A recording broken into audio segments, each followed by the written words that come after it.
It's September 20th, 2019. Do not storm Area 51. I repeat, do not storm Area 51. Do not go to a rave. Instead, it would be much more fun to pull out your copy of Alien for the Atari 2600 and take out your frustrations on the aliens waiting for you there. Use your flamethrower and collect up to 3 pulsars per map to evaporate the alien scum awaiting you. If you put this cartridge in with the expectation that you will be playing as Sigourney Weaver fighting off an alien invasion, then boy will you be disappointed. This game does feature aliens that can be repelled with a flamethrower as well as other elements from the movie. This is the first licensed Alien video game based on the 1979 movie. According to a 2017 Slashfilm.com article, there are a total of 18 notable video games based on the Alien movie franchise, the most current of which is Aliens vs. Pinball, available on most consoles and phones. I realize this article is from a few years ago, and since then about half a dozen more video games have been released, with even still more planned for future releases. The Alien franchise has crossed over not only into video games, but into many other areas as well. There are literally dozens of comics, books, board games, and movies inspired by the 1979 classic. Now, if you throw this video game cartridge in with the expectation that you're going to be playing a Pac-Man clone, then you'll be in for a nice treat, because that's exactly what this is, with a few tweaks of course. Alien is an unabashed clone of the smash hit arcade game Pac-Man. It was developed by Doug Neubauer using the pseudonym Dallas North. From the moment you insert your cartridge and are presented with the title screen, you know this is a Pac-Man clone. Once the game begins, the background siren from Pac-Man is playing. It's too bad Atari didn't use this background sound for the Atari 2600 port of the game, since it's spot on the arcade. Alien is a single-player game. In it, you play as a human, running around through a maze, your mission to crush all the alien eggs that have been left there. You can see that even though this was an Atari 2600 game, the programmers made the eggs appear as dots rather than wafers. This, in my understanding, was not easy to do. In fact, this has been so difficult that I don't believe any other Pac-Man style game or clone has done this. The dots are not uniformly placed, but are staggered slightly at different vertical positions so as to not form a straight line when viewed horizontally. This is hardly noticeable, but even if you do notice this, it is not that distracting. There are 3 alien monsters to avoid in this game. They are colored green, yellow, and pink. Your character is a human being, not a round Pac-Man. He can shoot a flame, either to the left or to the right, which if used properly will temporarily scare off the aliens. You have 4 seconds of flame per map.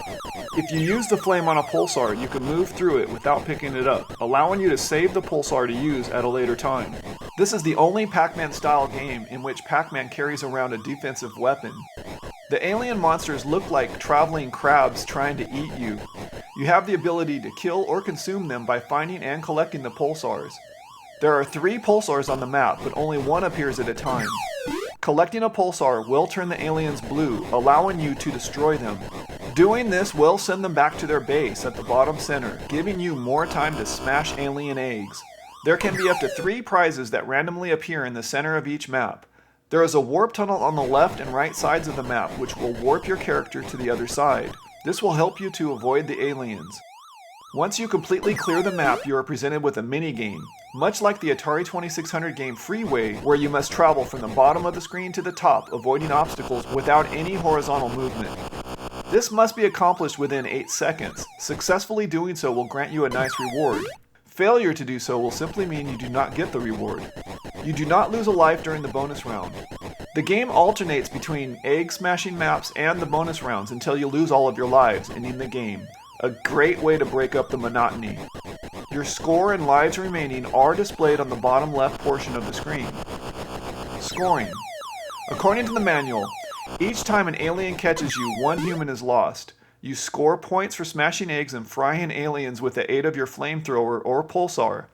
Collecting eggs grants you 10 points each. The pulsar is worth 100 points. Consuming your first alien, 500 points. Second, 1,000 points. And third alien is worth 2,000 points. You are awarded 1 point for clearing the map. There are prizes which appear in the center of each map. Collecting them will reward you with bonus points ranging from 500 all the way up to 5,000 points. Graphics. Overall, the graphics in the game are pretty good as compared to other Pac-Man style games. It uses dots instead of wafers, the human is animated, the pulsars are animated. The aliens animation probably could have used a little improvement, however. The alien eggs appear to randomly change colors. They seem to match the color of the aliens as they step over them. As far as I know, this is the only Atari Pac-Man clone style game in which the dots change colors during gameplay. At that 8-bit size, how do you pull off a scary looking alien? I guess a crab lookalike will do. The designers even included a decent attract mode in which the aliens randomly move around the map. Sound. The sound effects are also quite nice, but rely heavily on copying the arcade sounds of Pac-Man. The background siren is present. There's a sound for smashing eggs. There is a sound for capturing a pulsar, which I find to be the most annoying. There's a sound for destroying an alien. There's a sound for dying, a sound for collecting a bonus, and for going through the horizontal warp tunnel. Overall, the sound effects are quite nice. Having a background siren is a huge plus, and Alien is one of the first Atari 2600 Pac-Man clones to include this effect. Difficulty.